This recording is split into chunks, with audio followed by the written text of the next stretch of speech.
दोस्तों अगर मैं कुछ आने लगता है जनाब इमरान खान के बाद अटक जेल में किसी और मेहमान के आने के लिए तैयारियां मुकम्मल कर ली गई हैं और इस तरह के भी इम्कानात तो इतरात पे जारी हैं कि अगला मेहमान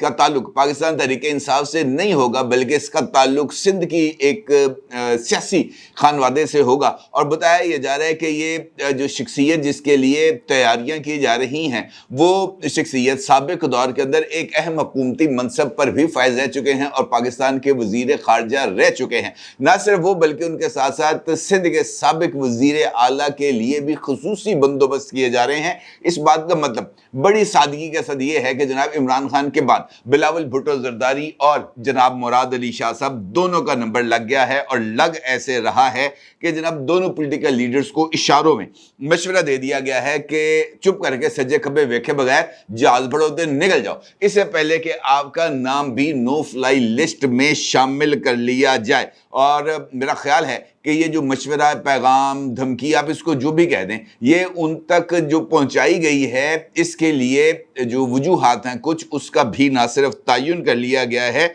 बल्कि इस बात के भी काफ़ी इशारे मिल रहे हैं कि बिलावल भुट्टो साहब की कल होने वाली मीडिया टॉक में जिसके अंदर उन्होंने कठपुतलियां बनाने वालों को मशवरा दिया था कि जनाब आप अपना ये धंधा गंदा इसको बंद कर दें, और जो है वो लग ऐसे रहा है कि ये गुफ्तगू शायद बुरी लग गई है। और फिर इस गुफ्तगू के बाद दो इंपॉर्टेंट डेवलपमेंट्स हुई हैं। नंबर वन, बिलावल भुट्टो जरदारी और मुराद अली शाह साहब के करीबी साथियों के नाम नो फ्लाई लिस्ट में शामिल कर लिए गए हैं और इसके साथ साथ एक ऐसी फहरिस्त के बारे में भी जो जराए हैं वो तस्दीक कर रहे हैं कि वो भी FIA इमिग्रेशन हुकाम के हवाले कर दी गई है और FIA और इमिग्रेशन हुकाम को इस बारे से आगाह भी कर दिया गया है कि ये जो दूसरी क्लासिफाइड लिस्ट है इसके अंदर कुछ ऐसी शख्सियात के नाम है जो अगर वो बैरून मुल्क जाएं तो उनके बैरून मुल्क जाने से पहले कंसर्न्ड क्वार्टर्स को इतला दी जाए और अगर उनकी अप्रूवल आ जाए तो फिर उनको जहाज में सवार होने की इजाजत दे दी जाए, अदरवाइज उनको ऑफलोड कर दिया जाए। और वो जो दूसरी लिस्ट है जिसके अंदर मजीद लोगों को शामिल किया गया है वो लिस्ट के अंदर बड़े क्लैरिटी के साथ ऑर्डर्स हैं मुल्क भर के तमाम एयरपोर्ट्स पर मौजूद FIA इमिग्रेशन हुकाम को कि जनाब एनानु मुल्क तो बाहर नहीं जान देना। दूसरी जानिब इस वक्त इस्लामाबाद में जो है वो एक वीडियो का चर्चा है और ये जो वीडियो है ये आसिफ अली जरदारी साहब की है, यानी पीपल्स पार्टी के ही टॉप टीयर लीडरशिप जो है वो इस वक्त ज़रा दबाव में आती हुई नजर आ रही है। जिस वीडियो का चर्चा है उस वीडियो में ज़रा ये बताते हैं कि आसिफ अली जरदारी साहब की एक गुफ्तगू है जो रिकॉर्ड की गई है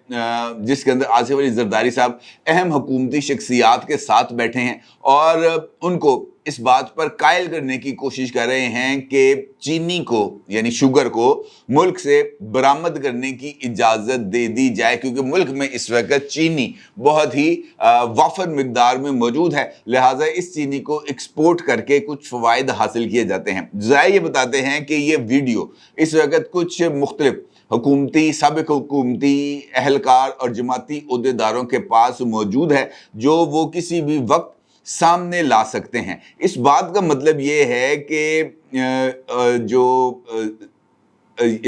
इस वक्त नई सिचुएशन डेवलप हो रही है इसमें पीपल्स पार्टी के इर्द गिर्द किसी तरह का जो घेरा है वो तंग किया जा रहा है। सवाल ये पैदा होता है कि ऐसा क्यों किया जा रहा है, पीपल्स पार्टी ने ऐसा क्या कर दिया है जिसकी उनको सजा मिल रही है, या ऐसी कौन सी धोखाधड़ी कर दी है, ऐसी कौन सी वादा खिलाफी कर दी है जो अब नाकाबिले बर्दाश्त तो हो चुकी है उन लोगों के लिए जो अमूमी तौर पर लोगों को इस वक्त नाराज़ करने की पोजीशन में नहीं है क्योंकि उनको तो पॉलिटिकल सपोर्ट चाहिए और पॉलिटिकल सपोर्ट अगर उनको नहीं मिलेगी तो उनके लिए जो सिचुएशन है वो ज़रा थोड़ी सी ख़राब हो जाएगी। इसके लिए हमें पहले तो बिलावल भुट्टो साहब का जो कल होने वाली मीडिया टॉक है उसका जायजा लेना पड़ेगा क्योंकि आखिरी मर्तबा जो पीपल्स पार्टी की मीडिया इंटरेक्शन हुई थी वो कराची में होने वाली सेंट्रल एग्जीक्यूटिव कमेटी के इजलास में हुई थी और उस इजलास में बाज़ाब्ता तौर पर पीपल्स पार्टी की तरफ से 90 दिन में इंतखाबात कराने का मुतालबा किया गया था और इलेक्शन कमीशन से कहा गया था कि जनाब आप फौरी तौर पर इलेक्शन डेट اور शेड्यूल का अनाउंसमेंट करें। और उसके बाद पहली मर्तबा इस का जो चीज़ थी वो सामने आई थी कि जनाब पीपल्स पार्टी के ऊपर हाथ डालने की तैयारी हो रही है। फिर उसके बाद कुछ पॉलिटिकल फ्रंट के ऊपर डेवलपमेंट हुई। जीडीए और एमक्यूएम दोनों जो है वो पहले जो है मुत्तहिदा का वफ्द वो जाकर जीडीए की लीडरशिप से मिलता है, पीर साहब पगाड़ा से मिलता है, और उसके बाद फिर जीडीए का वफ्द आता है बहादुराबाद और आकर वो मुत्तहिदा की लीडरशिप से बातचीत करता है। और अब बाज़ाब्ता तौर पर जीडीए और एमक्यूएम के दरमियान इंतखाबी इत्तेहाद की बात हो रही है और बताया जा रहा है कि अगर ये इंतखाबी इत्तेहाद कामयाब हो जाता है तो मुस्तफ़ा कमाल साहब वज़ीर आला सिंध के तौर पर जो है वो फ़राइज़ अंजाम देंगे। दूसरी तरफ ये जो गुफ्तगू है ये ज़रा थोड़ी सी तूल पकड़ती है और साबिक़ हुक्मरान इत्तेहाद में मौजूद शख्सियात एक दूसरे के साथ ज़रा तानेबाजी पर आ जाते हैं। फैसल करीम कुंडी साहब और खुर्शीद शाह साहब बाज़ाब्ता तौर पर इस बात का एतराज़ करते हैं, ख़ासतौर पर अनवर काकड़ साहब की अपॉइंटमेंट पर as care taker chief prime minister, और खुर्शीद शाह साहब ये कहते हैं कि इससे बेहतर बंदा भी लाया जा सकता था। इसका मतलब ये है कि वो अनवर काकड़ साहब की अपॉइंटमेंट के ऊपर बड़े शदीद तरह की रिजर्वेशंस का इजहार करते हैं और उसके बाद ये जो हल्की फुल्की सियासी गर्मा गर्मी है ये आगे बढ़ती है। पहली मरतबा कल बिलावल ने कराची के इलाके मलीर के दौरे के दरमियान जो है वो मीडिया से गुफ्तगू की और उसमें उन्होंने एक मरतबा फिर पीपल्स पार्टी के इसी मौक़िफ़ को दोहराया। अब बिलावल साहब का ये कहना था कि जनाब इलेक्शंस डेट का अनाउंसमेंट होनी चाहिए, इलेक्शन स्केड्यूल की अनाउंसमेंट होनी चाहिए। इलेक्शन 90 दिन में होने हैं, 100 दिन में होने हैं, 110 में होने हैं, 120 में होने हैं, 160 दिन में होने हैं, जितने भी दिन के बाद होने हैं इलेक्शन की तारीख और इंतखाबी शेड्यूल की अनाउंसमेंट होनी चाहिए ताकि सियासी जमातें अपना जो काम है उसका आगाज़ कर सकें और उनको पता चले कि जनाब ये वाले टाइमलाइंस हैं, इन टाइमलाइंस के मुताबिक हमने अपनी जो पॉलिटिकल रीग्रुपिंग है उसको करना भी है और उसके साथ साथ हमने इंतखाबी नताइज हासिल करने के लिए जो भी कोशिशें करनी है, मंशूर वगैरह बनाने हैं, वो हम बनाए जा सके। अलबत्ता उन्होंने एक मरतबा फिर मीडिया टॉक करते हुए इस्टेब्लिशमेंट के ऊपर ज़रा थोड़ा सा और मुस्लिम लीग नून की लीडरशिप के ऊपर ज़रा थोड़ा सा सख्त किस्म का हाथ डाला। बिलावल साहब ने यह कहा कि पाकिस्तान पीपल्स पार्टी 14 मई को भी पंजाब में इलेक्शन कराने के लिए तैयार थी। ताख़ीर का सवाल इलेक्शन से भागने वालों से किया जाए। इस बात का मतलब ये है कि पीपल्स पार्टी ये कह रही है कि वो सुप्रीम कोर्ट ऑफ पाकिस्तान के ऑर्डर्स के तहत 14 मई को भी इंतखाबात कराने के लिए तैयार थे, लेकिन मुस्लिम लीग नून इंतखाबात के लिए तैयार नहीं थी और वो इंतखाबात से राह फरार इख्तियार कर रही थी। दूसरी जानिब बिलावल साहब ने इस बात का भी जिक्र किया कि कठपुतलियां बनाने वालों को पैगाम देना चाहते हैं कि पाकिस्तान के अवाम पर तजर्बे करना छोड़ दें, अवाम को अपने फैसले करने देने चाहिए। अवाम अगर नवाज शरीफ को चुनते हैं तो हम सबको कबूल करना चाहिए। अवाम अगर पीपल्स पार्टी के हक में फैसला करें या पीटीआई को चुने तो हमें इस बात को भी कबूल कर लेना चाहिए। इस बात का मतलब मेरी नज़र में वो ये है कि बिलावल साहब को इस बात का ख़तरा लाहक है या पीपल्स पार्टी ये समझती है कि इस मरतबा फिर जो मकबूल पॉलिटिकल क़ुव्वतें हैं उनको इंतखाबी मैदान से ना सिर्फ आउट किया जाएगा बल्कि उनकी जगह पर कुछ ऐसे हैंडपिक्ड लोगों को इक़्तिदार में लाया जाएगा जो इस्टेब्लिशमेंट की जेब में रहेंगे या इस्टेब्लिशमेंट के हाथ की घड़ी बन के गुजारा करेंगे, हाथ की छड़ी बन के गुजारा करेंगे और उन्हीं के ऊपर इस्टेब्लिशमेंट बैंक करते हुए मुल्क के ऊपर जो है वो हुकूमत करेगी। और उनका ये कहना था कि ऐसी जमातों को हुकूमत में लाया जाए जिनको हकीकी मानों में अवाम की नुमाइंदगी हासिल हो। बात देखें डेमोक्रेटिकली अगर देखें तो बात दुरुस्त नज़र आ रही है, लेकिन इसका जो रद्द-ए-अमल है वो ज़रा थोड़ा सा संगीन आता है क्योंकि उसके बाद ये खबर सामने आती है कि एक जो है ऑर्डर वो पास किया गया है और उस ऑर्डर के तहत बिलावल साहब और जो मुराद अली शाह साहब हैं साबिक चीफ मिनिस्टर सिंध, उनके बहुत ही करीबी अफराद को बदउनवानी के इल्ज़ामात में, करप्शन के इल्ज़ामात में जो है नो फ्लाई लिस्ट में उनके नाम शामिल कर लिए गए हैं। और ये भी बताया गया है FIA के ज़राए ने कि इस वक्त नो फ्लाई लिस्ट में शामिल अफराद की तादाद 1000 से तजावुज़ कर गई है और मौजूदा हुकूमत के जाने के बाद ही खाकसार ने ही सबसे पहले ये इनसाइट के प्लेटफॉर्म के ऊपर आपको ये खबर दी थी कि जनाब बाहर जाने वालों के लिए जो मुश्किल है वो आ गई है, और पहले मरहले में 48 लोगों के नाम नो फ्लाई लिस्ट में शामिल किए गए थे और अब ये तादाद 1000 तक पहुंच गई है। और इस बात की भी तस्दीक की गई है कि ये जो शख्सियात जिनके नाम नो फ्लाई लिस्ट में शामिल किए गए हैं, इनमें से ज़्यादातर अफराद का ताल्लुक सिंध से है। ये लोग सिंध की काबीना में मौजूद भी रह चुके हैं और इनमें से कुछ लोग ऐसे हैं जो ब्यूरोक्रेटिक बैकग्राउंड रखते हैं लेकिन उनके पॉलिटिकल एफिलिएशंस मौजूद हैं। ये बात भी कही जा रही है कि पहले मरहले में इस मर्तबा बराह रास्त पॉलिटिशियंस के ऊपर हाथ नहीं डाला जाएगा, बल्कि इस मर्तबा तरीक़ाकार को तब्दील किया जाएगा।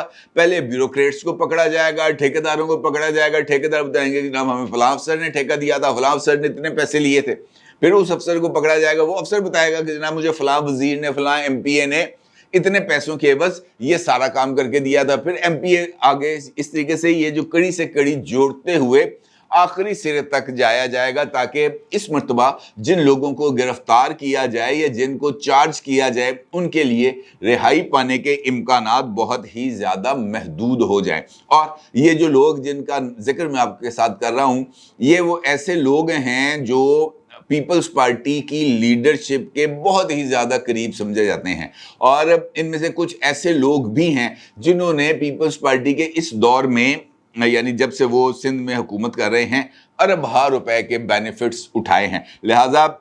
जो घेरे हैं वो अब बहुत ज़्यादा तंग हो रहे हैं और FIA को खुसूसी तौर पर चीनी, खाद, आटा और डॉलर्स, इस तरह की पेट्रोल, ये जो स्मगलिंग है इसकी रोकथाम के लिए भी खुसूसी जो इख्तियारात हैं वो मिल गए हैं। दूसरी जानिब पीपल्स पार्टी की सिचुएशन इस वजह से भी थोड़ी सी ख़राब हो गई है कि एक वीडियो जिसका मैंने आपके साथ जिक्र किया था गुफ्तगू के आगाज़ में, आसिफ अली जरदारी साहब की, वो इस वक्त ज़ेर गर्दिश है। राना सनाउल्लाह साहब जो वफाकी वज़ीर दाखिला रह चुके हैं, एहसन इकबाल साहब जो वफाकी वज़ीर मनसूबाबंदी रह चुके हैं, उन्होंने खुद नेशनल टीवीज़ के ऊपर बैठकर इस बात का जिक्र किया कि चीनी की बरामद के लिए जो आसिफ अली जरदारी साहब हैं उन्होंने जो है वो दबाव डाला था। राना सनाउल्लाह साहब ऑन रिकॉर्ड ये बात कह चुके हैं। एहसन इकबाल साहब ये बात कह चुके हैं कि जनाब वज़ीर तिजारत पीपल्स पार्टी का था, लिहाजा सवाल भी पीपल्स पार्टी से पूछा जाए। अब कामरान मुर्तज़ा साहब जिनका ताल्लुक JUI से है, सेनेटर हैं, उन्होंने एक टॉक शो के अंदर इस बात का इंकशाफ किया कि एक वीडियो भी है जिसमें आसिफ अली जरदारी साहब जो है वो चीनी मुल्क से बाहर भेजने के लिए अपना असर व रसूख इस्तेमाल करें। उन्होंने दावा भी ये किया कि अगर ये वीडियो मंजर आम पर आ जाएगी तो तहलका मच जाएगा। इसका मतलब ये है कि इस वक्त चीनी का जो क्राइसिस मुल्क में डेवलप हो रहा है उसकी तमाम तर जिम्मेदारी इन पॉलिटिकल जोमा के नज़दीक आसिफ अली जरदारी साहब के ऊपर है, और आसिफ अली जरदारी साहब को फ्रंट पे रखकर पीपल्स पार्टी का राउंड अप जो है वो किया जा रहा है। अब ये किस हद तक दुरुस्त है, किस हद तक गलत है, ये तो एक अलग बहस है, लेकिन चूंकि आसिफ अली जरदारी साहब का नाम ही काफ़ी है, बदकिस्मती से आसिफ अली जरदारी साहब का नाम किसी अच्छी जगह पर आए तो शायद लोग उसको तस्लीम नहीं करते। इस बात को तस्लीम करते हैं कि आसिफ अली जरदारी साहब सियासत के बहुत बड़े खिलाड़ी हैं, एक जरदारी सब पर भारी, इस तरह के नारे मुस्लिम लीग नून वाले भी बड़े शौक से लगाते रहे हैं। जब यहाँ पर परवेज़ इलाही साहब की हुकूमत को घर भेजने के लिए जरदारी साहब रोज़ आकर जो यहाँ पर आकर जो है वो जोड़ तोड़ किया करते थे, उस वक्त नवाज शरीफ भी हों या शहबाज शरीफ भी हों, वो जरदारी साहब के लिए तालियां बजाया करते थे कि वो जरदारी साहब से ज़्यादा तो पॉलिटिकल प्लेयर कोई नहीं है। लेकिन बदकिस्मती से जब बात आए नाजायज़ फ़ायदा उठाने की या इख्तियारात के इस्तेमाल की तो सारे का सारा बोझ भी आसिफ अली जरदारी साहब के ऊपर आ जाता है। कोई ये बात नहीं सोचता कि आसिफ अली जरदारी साहब ने कह दिया तो भाई आप क्या कर रहे थे। इक्तिसादी राब्ता कमेटी की मंजूरी के बगैर चीनी को मुल्क से बाहर नहीं भेजा जा सकता। इक्तिसादी राब्ता कमेटी को हेड कौन करता है? इक्तिसादी राब्ता कमेटी जो एक फेडरल कैबिनेट की कमेटी है उसकी सिफारिशात के ऊपर ही वज़ारत तिजारत इजाज़त देता ना। तमाम इदारे जो हैं वो अपनी समरीज भेजते हैं, वहाँ पर ECC के इजलास में उसके ऊपर फैसला होता है, उस फैसले की फेडरल कैबिनेट से मंजूरी ली जाती है, उसके बाद उस फैसले को एग्जीक्यूट किया जाता है। इसहाक डार साहब ही थे ना वज़ीर ख़जाना, اسحاق ڈار صاحب ہی تھے ECC کے چیئرمین. اسحاق ڈار صاحب کی منظوری کے بغیر چینی ملک سے باہر نہیں بھیجی جا سکتی. لیکن چونکہ اس وقت سیاسی طور پر پیپلز پارٹی کو ٹارگٹ کرنا ضروری ہے, پیپلز پارٹی کو ڈیفینسو پوزیشن پر لے کے جانا ضروری ہے, کیونکہ پیپلز پارٹی کا موقف اس وقت پاکستان تحریک انصاف کے موقف کے قریب ترین ہے.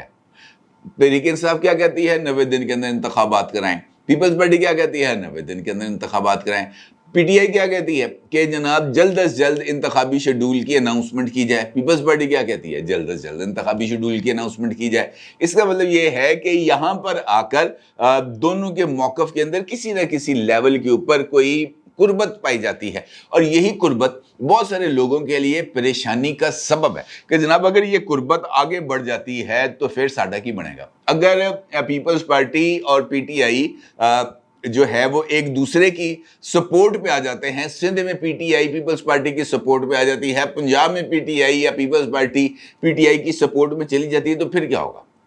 پھر تو جناب بہت صورتحال خراب ہونے کے امکانات ہیں نا. بہت سارے لوگوں کے نزدیک, میرا نہیں خیال, لیکن بہت سارے لوگ یہ بات کہتے ہیں کہ جناب اس سے صورتحال خراب ہو جائے گی, اور شاید یہی وہ ایکویشن ہے جو کچھ لوگوں کو پسند نہیں ہے, اور اسی ایکویشن کے سد باب کے لیے یہ اتنا بڑا جو سٹیج ہے یہ سجایا گیا ہے. البتہ اس بات کا مطلب یہ نہیں ہے کہ کرپشن میں ملوث افراد کے خلاف کارروائی نہ کی جائے, 100% کی جائے, پکا ہاتھ ڈالا جائے, اور ایسا ہاتھ ڈالا جائے کہ بندے کی گردن اس سے چھڑانا مشکل ہو جائے. لیکن صرف پولیٹیکل پوائنٹ سکورنگ کے نہیں, احتساب کرنا ہے تو مکمل کریں اور بالکل ٹرانسپیرنٹ انداز میں کریں. جرم ثابت ہو تو ٹونگ دیں, اس کے اندر بھی کوئی دو رائے نہیں ہے. اور حالات بھی مجھے اس طرف جاتے ہوئے نظر آ رہے ہیں کہ اس مرتبہ ذرا جو سچویشن ہے وہ تھوڑی سی خراب ہوگی. پی ٹی آئی کے بعد پیپلز پارٹی, اور پیپلز پارٹی کے بعد کون ہے, یہ ایک امپورٹنٹ سوال ہے. اپنی رائے ضرور اظہار کیجیے گا. آپ کا بہت شکریہ. اللہ حافظ.